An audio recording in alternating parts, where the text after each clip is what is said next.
Hello అండి అందరికీ welcome to Padma Prasad vlogs.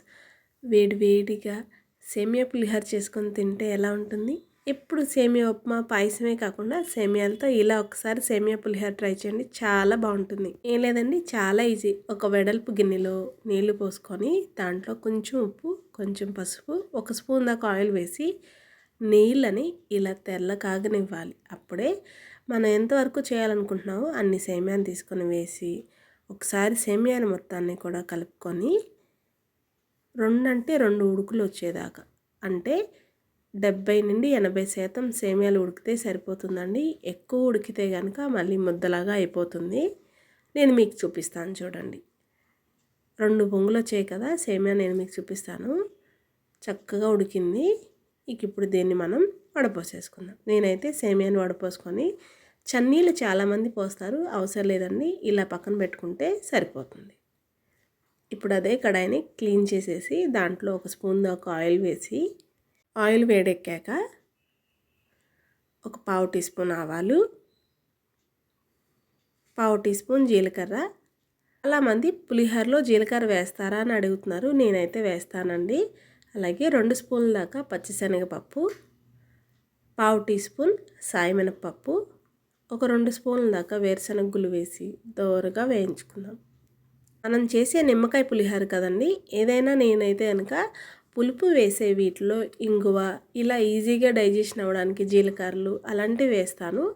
అప్పుడు కొంచెం హెల్త్ని మనమే కాపాడుకున్నట్టు అవుతుంది కదా. 2 స్పూన్ల దాకా జీడిపప్పు పలుకులు కూడా వేసి తాలింపుని దోరగా వేయించుకుందాం.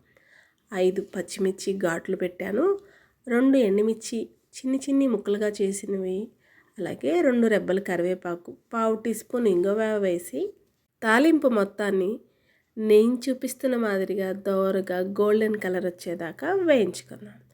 తాలింపు వేగిపోయింది కదా, మనం చల్లారి పెట్టుకున్న సేమియాలు మొత్తాన్ని కూడా ఇలా వేసేసుకొని మొత్తం ఒకసారి కలిపేసుకుందాం.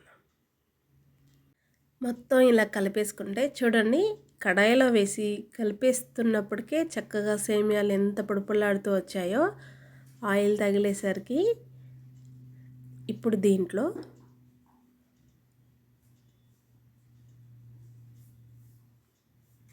రుచికి సరిపడా ఉప్పు వేసుకుందాం.